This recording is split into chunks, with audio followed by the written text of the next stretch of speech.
औज़ुबिल्लाहिमिनश्शैतानिर्रजीम बिस्मिल्लाहिर्रहमानिर्रहीम। This is the screening of cranial nerve videos. Last video है cranial nerve की।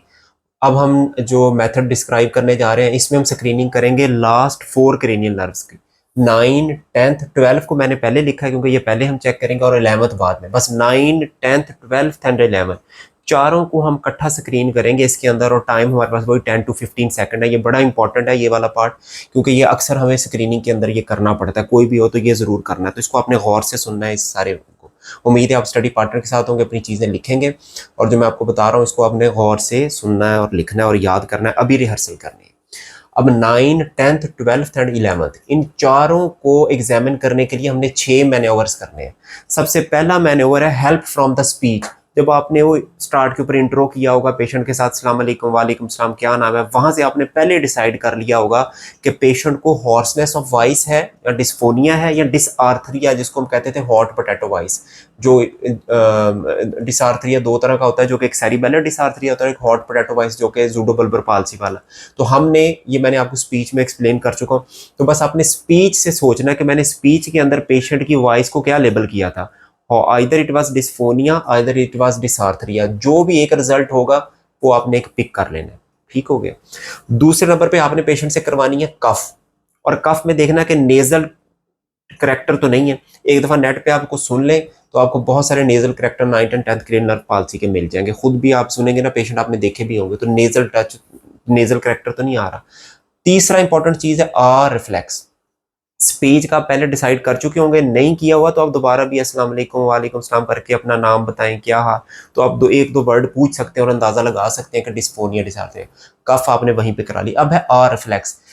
Are reflex और speech 9 और 10th की स्क्रीनिंग के अंदर ये दो सबसे इंपॉर्टेंट है। इसको आपने सबसे ज्यादा कमांड करना है। इसको अगर आपने सीख लिया तो 9 एंड 10th की स्क्रीनिंग बड़ी आसान हो जाएगी। ठीक है।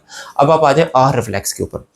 आपने टंग को डिप्रेस करना है टंग डिप्रेसर के साथ, और फोकस करना है। सबसे पहले जो चीज आती है वो आती है सॉफ्ट पैलेट, और उसके साथ सॉफ्ट पैलेट की वॉल्स, इस तरह जो आर्च बनी हुई है। सबसे पहले आपने सॉफ्ट पैलेट और उसकी आर्च की सेंट्रल पोजीशन को देखना है कि दरमियान के अंदर ही है या किसी साइड पे रिट्रैक्टेड है। ठीक है। और फिर आपने उसके बाद उसको कहना है कि आ बोले। वो आ बोलेगा तो मजीद क्लियर हो जाएगा। क्या क्लियर हो जाएगा? वो सेंट्रली जो है वो योवोला जो है वो सेंट्रली अपवर्ड उठेगा, और जो उसकी वॉल्स हैं जो कि कर्व शेप है वो भी उसकी ऊपर की तरफ इकट्ठी उठेंगी। अगर ये इस तरह है तो ये नॉर्मल फाइंडिंग है। लेकिन अगर जैसे वो आ बोलता है और योवोला एक साइड के ऊपर टर्न कर जाता है और सिर्फ एक साइड ऊपर जाती है, दूसरी साइड पे मूवमेंट नहीं है, तो इसका मतलब है जिस साइड पे मूवमेंट नहीं है उस साइड पे 9 and 10th cranial nerve palsy है। बस ये अपने जहन के अंदर रख लें कि उस साइड के ऊपर 9 and 10th cranial nerve palsy है, आर रिफ्लेक्स वहां पे एब्सेंट है। तो पहले तो आपने ये कंफर्म कर लिया। जो पहले आ गई यूवोला और फ्रेंज है। दूसरी पॉसिबिलिटी ये हो सकती है कि दोनों तरफ ही मूवमेंट नहीं है, यानी कि यूवोला सेंटर में पड़ा हुआ है, ना राइट हिली ना लेफ्ट। पेशेंट को आ का कहा तो लेकिन उसकी बहुत ही हल्की सी मूवमेंट है या मूवमेंट है ही नहीं है। तो ये दो पॉसिबिलिटीज हो सकती है। पहली पॉसिबिलिटी नॉर्मल कि यवुला उठ रहा है और दोनों वॉल की जो सॉफ्ट पैलेट की जो आर्चेज है वो भी ऊपर उठ रही है, ये नॉर्मल फाइंडिंग है। सेकंड पॉसिबिलिटी है सिर्फ एक साइड की जो वॉल है वो मूव कर रही है, दूसरी मूव नहीं कर रही, और यवुला एक साइड पे डेविएटेड है।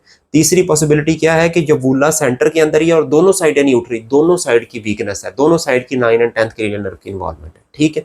तो इन तीनों में से कोई एक चीज आपने पिक कर लेनी है। तो ये है आर रिफ्लेक्स। इसके अंदर सबसे इंपॉर्टेंट ये है। अब आर रिफ्लेक्स आधा हुआ है। ठीक है। उसके बाद फिर आपने बैक के ऊपर ऑब्जर्व करना, जो फ्रेंजियल वाल है उसमें भी सेम यही चीजें होंगी।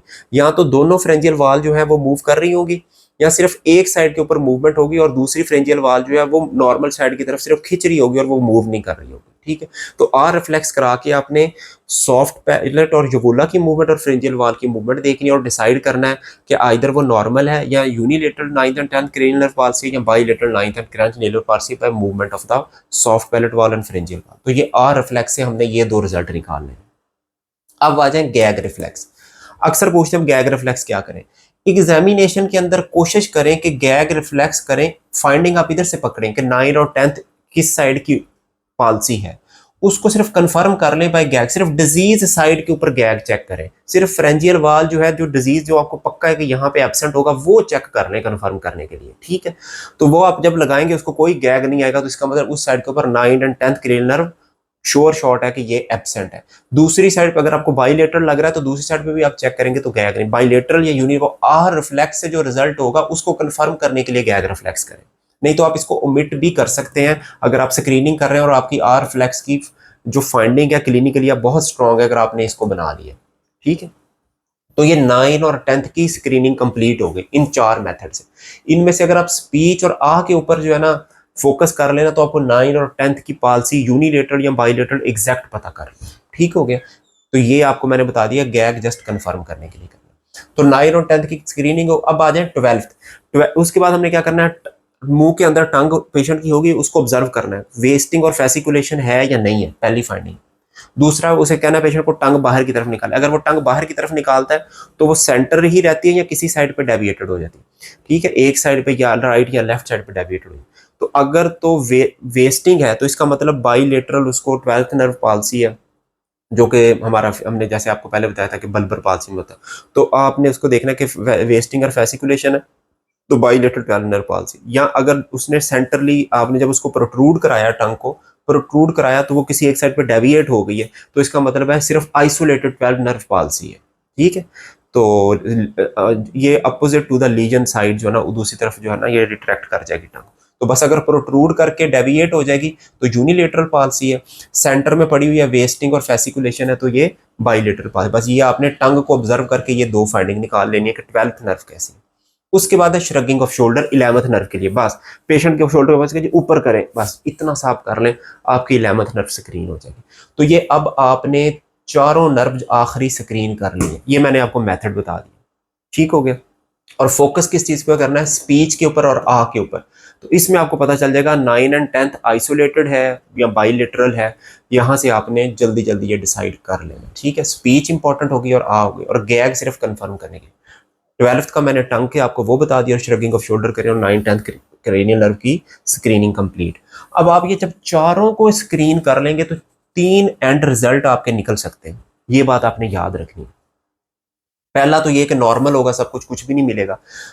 3 पैथोलॉजिकल रिजल्ट आपको क्या मिल सकते हैं कि आपको यूनिलेटरल 9th और 10th नर्व पाल्सी, यानी कि एक तरफ सॉफ्ट पैलेट और फ्रेंजियल वाल की मूवमेंट नहीं है और आपने वहां पे गैग किया, कंफर्म होगा कि गैग भी एब्सेंट है, और आपको हॉर्सनेस ऑफ वॉइस भी मिल गई, तो unilateral 9 and 10th cranial nerve palsy है। It is a feature of what, ये लेटरल मेडुलरी सिंड्रोम के अंदर आपको ये वाले फीचर मिल सकते हैं। ठीक हो गया। दूसरा कि आपको आइसोलेटेड 12th नर्व मिल गई है, आपने कि जैसे टंग उसकी बाहर निकाली तो वो एक तरफ डेविएटेड हो गई।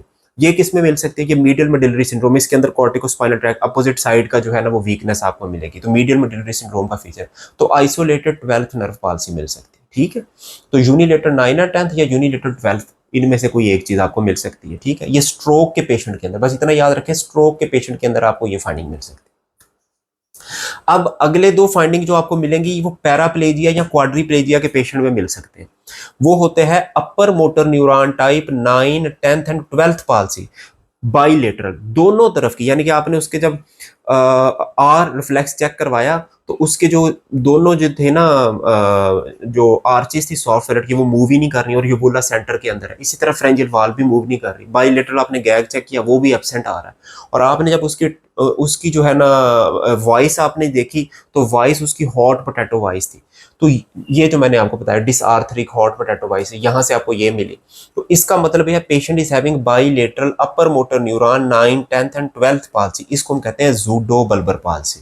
ठीक है, तो ये पूरी स्क्रीनिंग अप्लाई की हो सकता है कि आपके पेशेंट को जूडो बल्बर पाल्सी की फाइंडिंग है, और इसको मजीद कंफर्म करेगी आपके 5th नर्व का जो जा जरक था।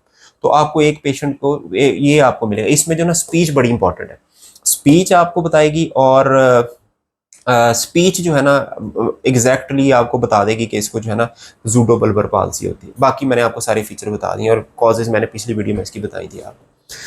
तो एक ये आपको क्वाड्रीप्लेजिया जैसे कि मल्टीपल स्क्लेरोसिस या जो है ना motor neuron disease bilateral stroke, उसके अंदर ये मिलेगा आपको, यानी कि क्वाड्रीप्रेसिस या पैराप्रेसिस के अंदर ये फाइंडिंग मिलेगी आपको। तीसरी फाइंडिंग है bilateral lower motor neuron type 9 10th and 12th palsy. ये क्या होता है कि आपने पेशेंट को देखा उसकी दोनों फ्रेंजियल वाल भी जो है ना सॉफ्ट पैलेट की आर्चेस भी मूव नहीं कर रही, पीछे से फ्रेंजियल वॉल भी मूव नहीं कर रही बाइलेटरल, और आपने उसकी टंग 12th का एग्जामिनेशन किया तो फेसिकुलेशन आ रही है, बिल्कुल ड्राई वीकन टंग उसकी हुई पड़ी है। अगर ये तीनों इकट्ठी हो जाए इस तरह और पेशेंट को जो ना टंग की वेस्टिंग मिल जाए, तो उसे हम कहते हैं bilateral lower motor neuron type 9th 10th and 12th nerve palsy. इसको हम कहते हैं बल्बर पाल्सीज। ठीक है, इसको हम क्या कहते हैं, बल्बर पाल्सी।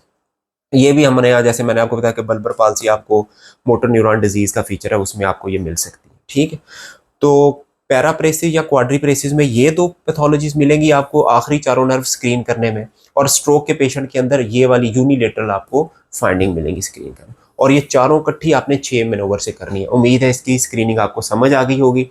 अब आपको screening of cranial nerve complete हो गया है। ये लहदा वीडियो है, ये सारा 10 मिनट का 10 सेकंड आपने तकरीबन हर 5 to 10 सेकंड में स्क्रीन करनी। तो अब आप दोबारा इन सबको लिख के क्रेनियल नर्व को अभी एक दूसरे के ऊपर अपने स्टडी पार्टनर के साथ करें, और फर्स्ट सेकंड और third fourth six fifth seventh eighth 9 10 11 12 जो मैंने वीडियो बनाई है ना, वो है तो सारी 10 15 मिनट की, लेकिन ये सारा कुछ आपने सारी क्रेनियल नर्व सिर्फ और सिर्फ 1 मिनट में करनी है। मेन कमांड मिले तब भी 1 मिनट, अगर आप स्क्रीन कर रहे हैं as a part of other command तब भी 1 मिनट, इससे ज्यादा आपने इसको टाइम नहीं देना। ठीक है, तो इसमें आप गैग छोड़ सकते हैं, अगर आप स्क्रीन कर रहे हैं कफ भी छोड़ सकते हैं, बस ये दो स्पीच और आ के ऊपर फोकस करें, टंग को खास तौर पे टाइम दें और श्रगिंग ऑफ शोल्डर करा लें बस। Thank you ji.